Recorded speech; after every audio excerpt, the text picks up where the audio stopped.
들으이소. 함께 목소리를 내주이소.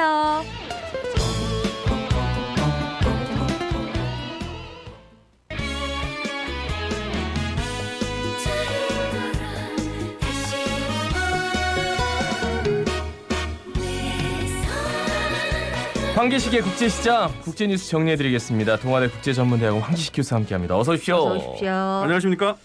자, 고대 올림픽 발상지 그리스. 이 올림픽 기간 중에 거대한 전국 규모의 산불로 국가적인 위기를 맞았다. 지금 수도 아테네 올림피아시 굉장히 위협적이다.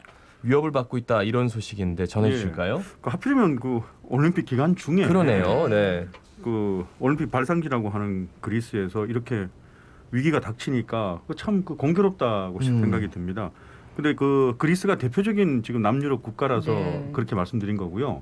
그리스를 포함한 남유럽 국가에서 대부분 지금 화재로 상당히 고생을 하고 있습니다. 네네. 마케도니아, 알바니아, 터키 그리고 이탈리아 북부까지 어떻게 이렇게 산불이 크게 번지는지 모르겠습니다. 그래서 대부분 지역에서 국가 비상사태가 선포되어 있고요. 그리고 북유럽 국가들, 뭐 독일이나 이런 네덜란드 같은 나라들에서 돕기 위해서 소방관하고 소방 헬기를 전부 지금 그리스하고 터키 지역으로 급파하고 있습니다. 그런데 불길이 잡히지를 않고 있습니다. 지난주에 얼마만큼 그리스 한 나라만 국토가 불탔냐 하면 13만 헥타르가 지난주에 불탔거든요. 그렇다면 13만 헥타르면은 우리 서울 면적의 한 3배 정도 되는 어림잡아서 그렇기 때문에 얼마나 많은 땅이 불타고 있나를 아실 수 있습니다. 그래서 그 유럽 쪽 언론을 보니까 지구 종말 광경을 목격하고 있다. 이렇게 그 타이틀을 달았더라고요. 네네. 그런데 그리스나 이태리 북부 이러면 대부분 우리가 좀 선망하는 휴양 지역이잖아요. 네네. 그렇죠. 날씨 좋기로 유명한 그 지역들인데 그 지중해성 그 여름 기후가 과거에는 우리가 선망하는 기후였는데 지금 이 지구 온난화 때문에 가장 위험한 그런 날씨가 된 것 같아요. 섭씨는 50도까지 올라갔고 습도는 10% 정도에 머물고 있거든요. 그렇다면 너무나 화재에 취약한 기후가 바뀌었다고 볼 수 있잖아요. 그래서 아름다운 나라들에서 이제 가장 취약한 지역으로 바뀌고 있다라는 말씀을 드리고 싶고 주민들이 대부분 다 지금 대피하고 있습니다. 성화 이렇게 맨 먼저 성화 불 붙이는 곳 있지 않습니까? 그 올림피아시인데 올림피아시의 주민들이 대부분 다 지금 대피를 했습니다. 그래서 그리스 총리가 미초타키스 그리스 총리가 지금 최근에 유럽 쪽 언론에 자주 나오고 있거든요. 도와달라고 했는데 그 인터뷰에서 계속 강조하는 말이 인간 능력, 사람의 능력으로 할 수 있는 모든 것은 다 했다. 지금 내가 바라는 것은 주변 국가의 도움도 고맙지만 강한 폭우나 갑자기 그 찬바람이 불지 않으면은 불길을 잡기 어렵다라고 계속 지금 얘기를 하고 있거든요. 이게 왜 그런가 하면 그 터키에도 지금 한 국토 절반이 지금 그 화재가 발생하고 있거든요. 그런데 지난주에 보니까 다행히 폭우가 많이 내렸어요. 폭우가 내리니까 산불이 잡히더라고요. 아마 그걸 지금 빗대서 얘기한 것 같습니다. 그래서 터키 대통령의 인터뷰 들어봤더니만 에르도안 터키 대통령이 국민 1인당 3그루씩 나무를 심겠다. 이게 장래를 위한 나의 대비책인 것 같다. 그래서 다 합치면은 한 2억 6천만 그루 정도를 심을 것이니까 이거는 산불 예방에도 앞으로 도움이 되겠지만 그리고 터키 기업들이 지금 탄소 배출량 갖고 지금 전 세계 기업들이 싸우고 탄소 국경세 이런 것 때문에 앞으로 다가올 탄소 국경세 같은 걸 대비해서 터키 기업들 돕기 위한 그런 효과도 있다. 이렇게 분석을 할 수 있겠습니다. 하여튼 심각합니다. 지금. 오늘 아침에 무슨 캘리포니아 어디에 호수에 물이 말라가지고 수력발전소가 멈췄다더라고요. 그러니까 수력발전소가 멈출 정도로 물이 마른다는 거. 그러니까 전 세계가 지금 기후 이상 기후를 지금 신음하고 있는데 난리네요, 난리. 지금 이 남유럽뿐 아니라 그동안 돌이켜 보면 뭐 북미에서도 계속 산불이 있었고 호주에서도 계속 산불이 있었고 그래갖고 지금 전 세계 탄소 배출량이 어마어마하더라고요. 진짜 이 기후 위기 우리가 말만 할 게 아니라 진짜 당장에 무슨 대책을 세워야 되는데 참 어렵습니다. 그리고 조금 전에도 얘기했다시피 우리 도쿄올림픽이 이제 종료했는데 이제 6개월 후에 베이징에서 동계올림픽이 열린다 아닙니까? 안 그래도 그래서 중국에서는 도쿄올림픽을 호평을 했다 하더라고요. 자기들 당장 발등에 불이 떨어졌으니까. 그런데 미국하고 이제 EU 중심으로 베이징 올림픽, 동계올림픽 보이콧 움직임이 보인다. 미국인 50%가 중국 개최 반대한다. 이런 여론이 있더라고요. 이제 이런 여론조사 결과가 지금 나올 때가 됐나 보니까 벌써 베이징 동계올림픽 2월 4일이더라고요. 그렇죠. 그럼 이제 얼마 안 남았잖아요. 얼마 안 남았습니다. 그러니까 이런 여론조사 결과 이런 여론조사를 실시할 때가 벌써 됐구나 싶습니다. 성인 3,000명을 대상으로 가장 최근에 지난주 거 여론조사를 보니까 중국에서 올림픽을 개최하는 것을 반대한다라고 응답한 미국 국민이 50%거든요. 그런데 그 65세 이상 그 노년층을 보면은 한 60% 이상이 당장 그 개최권을 박탈해야 된다, 금지해야 된다 이렇게 답변을 네네. 했거든요. 그 이유는 아마 예상하실 수 있을 겁니다. 늘 뭐 EU도 그래요. 마찬가지고 미국도 네. 마찬가지고 중국 신장 위구르 지역의 인권 탄압하고 그리고 홍콩에 대한 어떤 걸 국가보안법에서 네. 심한 인권 탄압을 하고 있다라는 그것이 이유이거든요.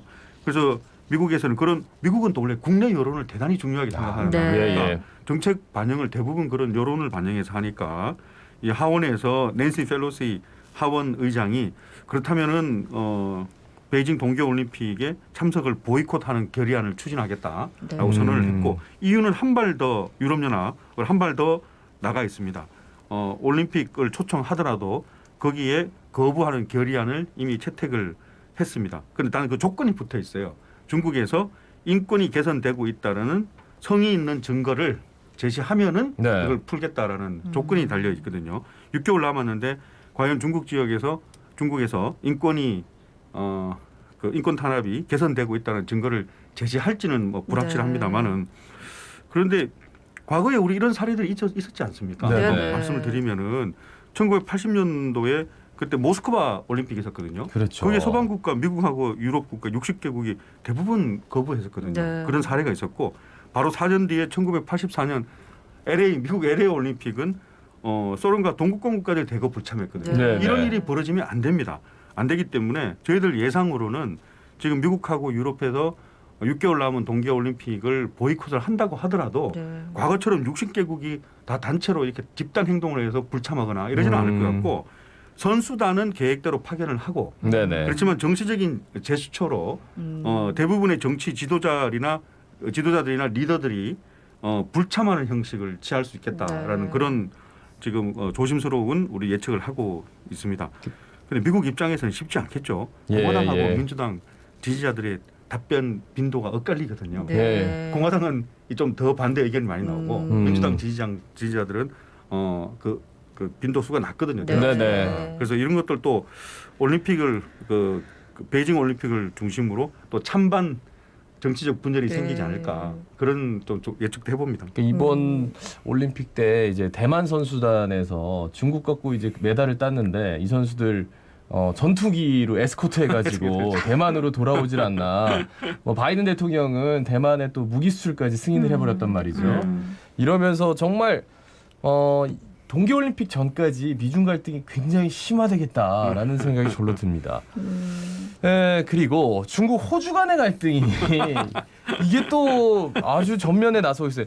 처음에 소고기, 다음엔 그렇죠. 뭐 바닷가재, 뭐 와인도 있었고, 그렇죠. 그리고 시노팜 백신, 그리고 태평양 지역 국가 백신 지원 문제로 하여튼 뭐 여러 가지 오히려 미중 갈등보다 더 심한 것 같아요. 더 심한 것 같아요. 네. 또 품목도 구체적이고요. 맞아요. 말씀하셨는데 저 기억이 나거든요. 작년에도 우리 코너에서 말씀드렸습니다. 예. 소고기 지금 규제 대상이고요. 바닷가재, 와인, 석탄도 말씀드리지 않습니까? 석탄, 맞아요. 보리, 목재, 구리 다양한 지금 중요한 수출 품목들이 이 양국가 간의 외교 경제 갈등으로 지금 다 규제 중이거든요. 수출 규제되어 있습니다. 그래서 이번에는 좀 조용한가 했는데 이번에는 백신 지원 문제입니다. 남태평양 국가에 중국이 적극적으로 지금 그 시노팜 백신을 지원하는 계획을 세우고 계속 문을 놓고 하고 있거든요. 네, 예. 근데 이 국가들이 지금 상당히 코로나 신규 확진자가 많이 나오고 있어요. 그럼 다 문을 활짝 열고 받아들일 것 같은데 생각보다 중국 뜻대로 그 국가들에서 백신을 땡큐 웰컴 하고 있지 않거든요. 그러니까 그 이유가 뭐냐라고 생각을 하면은 중국에서는 그게 영향력을 끼치고 있는 호주가 물 밑에서 방해 작업을 벌이고 있다라고 얘기하는 거거든요. 가장 대표적으로 남태평양 국가는 뭐 잘 아실 것 같습니다. 가장 그 대표적인 나라가 파푸아 뉴기니고 네. 그 피지, 사모아, tonga 이런 나라들이 있거든요. 예. 파푸아 뉴기니가 인구가 한 900만, 1000만 정도 되니까 가장 대표적인 나라라고 생각할 수 있습니다. 거기 하루 지금 4,000명 확진자가 발생하고 있거든요. 하루 인구 900만에 하루 4,000명이면 대단한 거거든요. 예. 여기에 시노팜 백신을 지원해 주겠다고 지난 몇 개월 동안 계속 얘기하고 있는데 이게 이상한 이유로 파푸아 뉴기니 정부에서 이 승인을 연기하고 있단 말이죠. 예. 여러 가지 상황적인 조건이나 이런 거는 분명히 예스를 해야 되는데 근데 그 이유가 호주가 이제 계속 영향력을 행사하고 있다라고 비판하고 있거든요. 강력하게 비판하고 있습니다. 그래서 중국 외교부 대변인이 직접 나섰더라고요. 태평양 지역에 중국의 영향력을 확대를 의식해서 그러는 거냐. 왜 백신을 그렇게 정치적으로 방해하고 있냐라고 지금 얘기를 하고 있습니다. 예. 그런데 호주는 또 그게 반격이 나섰습니다. 국제개발부 호주 장관이 직접 나와가지고 예. 무슨 얘기를 하는 거냐. 백신의 승인하고 사용 결정은 개별 국가의 주권 문제이지 호주가 그 파푸아 뉴기니 그 주권에 개입하지 않는다라고 반박 성명을 발표하는 일이 지금 생기고 있습니다. 네네. 어디까지 갈지 지금. 그러게. 그리고 이제 미얀마가 지금 계속 어려운 상황인데 이제 아세안 미얀마 특사가 2차 방문을 할 때가 지금 임박해 왔는데 1차 때는 군부만 만나가지고 좀 맞습니다. 여론도 안 좋았다니까 예. 이번에는 민주진영 인사 만날까요? 맞습니다. 우리 아세안의 저 해결책에 기대를 많이 했지 않습니까? 네. 그랬죠. 미얀마의 영향을 오히려 미국이나 서방 국가보다 직접적 영향을 더 미치는 게 아세안 동남아 국가 연합 아니냐. 그래서 구체적인 액션을 좀 취했으면 좋겠다라고 해서 아세안에 기대를 많이 했는데 네네.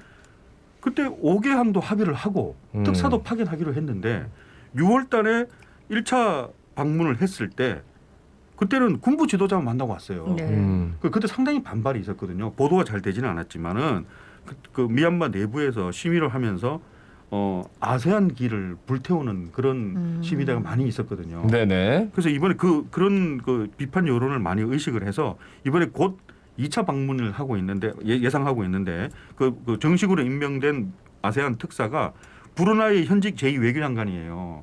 그 에리안 유소프 현직 장관인데 네. 이 사람이 이제 곧 결정을 해서 방문을 하는데 이번에 미리 이제 그런 비판 의식을 좀 의식을 해서 비판 여론을 네. 예. 그 사전 지금 작업을 하고 있습니다.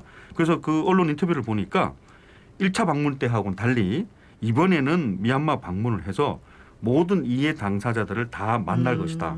그리고 경고를 했는데 1차 방문 때는 다 달리 미얀마가 이번에는 준비를 훨씬 더 잘 해야 할 것이라고 했거든요. 네. 그건 본인들의 잘못이 아니라는 얘기잖아요. 미얀마가 준비를 안 해줘서 네네. 민주 국민통합정부를 못 만났다라는 얘기가 되니까 그래서 이번에 기대를 하는데 이번 2차 방문에 반드시 언급돼야 되는 것이 이 폭력을 중단하는 것이 아세안의 그때 5개항의 합의 중에 가장 중요한 거였거든요. 네. 이거에 대해서 반드시 중재를 해야 되고 모든 이해 당사자들 반드시 다 모두 면담을 해야 되고 네네. 군부 측만 만나면 안 되고 그리고 코로나19 사태에 대해서 긴급히 지원을 하는 문제도 아세안 특사가 담당해야 될 중요 문제 중에 하나입니다. 예. 근데 이제 그 흘랑이라고 하죠. 미얀마 최고사령관. 이분 자신이 얼마 전에 총리 취임했더라고요. 스스로 임명했습니다. 네. 예, 스스로 임명해가지고 올라갔더라고요. 그래서 이게 진짜로 민주진영 인사들의 말이 이렇게 약효가 될지 이런 생각이 한편으로는 좀 의구심이 많이 들더라고요. 예. 그 모가디슈 요즘 영화 굉장히 흥행 중인데 지금 뭐 소말리아 내전이 그때 당시에도 뭐 되게 대단했지만 지금도 소말리아가 굉장히 좀 국민들이 힘들어하는 상황이다. 맞습니다. 현재 상황이 어떻습니까? 이런 장면 많이 봤습니다. 모가디슈 영화 보면서 네. 30년 전이잖아요. 91년이니까. 그러면 이제는 괜찮아졌습니까? 이런 질문 많이 받더라고요. 네네. 현재도 극도의 혼란상이 과거보다 오히려 더하면 덜했지 덜하지 않습니다. 여전히 진행형입니다. 30만 명 이상 사망을 했고 중앙정부는 여전히 통제력을 상실하고 있고 지방 각 군벌들이 영향력이 여전해가지고 오히려 그 알카에다나 그 IS 있지 않습니까? 네. 이런 이슬람 무장 단체들이 거기를 본거지 역할을 많이 삼고 있습니다. 해적도 많이 있고요. 그래서 아직 이런 상황이 계속되니까 영화로도 계속 이 소재로 삼고 있는 것 같습니다. 지금 그래요. 최근에 한국 영화 모가디슈하고 헐리우드 영화 블랙 호크 다운 이런 거는 대부분 여기에 혼란상을 배경으로 삼고 있는 영화입니다. 이 질문 많이 받고 있습니다. 많이 네. 나아졌는지. 예. 근데 이제 국제사회가 나서서 이 나라를 좀 어떻게든지 좀 질서를 정립을 해야 된다라는 생각을 못 들게 만드는 영화가 모가디슈도 또 블랙호크 다운이 아닌가. 그래가지고 참 이 소말리아 해적 문제도 우리가 직접 경험해봤고 여러 가지로 좀 영화도 보신 분들은 시사하는 바가 좀 크다라는 생각했을 것 같아요. 보셨죠, 황교식 교수님? 예, 좀 봤습니다. 예. 저는 아직 못 봤는데 항상 이런 전쟁을 다룬 영화를 보면 마지막에 남는 게 도대체 왜 전쟁하는가 하는 의문 아닙니까? 예. 근데 우리나라는 그때 굉장히 좀 휴머니티가 또 남북이 네. 그렇게 함께했던 그런 모습들이 그려져가지고요. 말씀 잘 들었습니다. 고맙습니다. 고맙습니다. 지금까지 동아대 국제전문대학원 황희식 교수였습니다. 예. 오늘 월요일 맞았는데 주말에 확진자 너무 많이 나오고 오늘도 또 많이 나올 것 같다 뭐 이런 얘기들이 있어서 우울하게 시작했지만 그래도 어쨌든 우리는 건강하게 방역수칙 잘 지키면서 오늘 하루도 안전하게 지내야 되겠습니다. 좀 비 소식이 있어서 날이 좀 시원해지겠나 했는데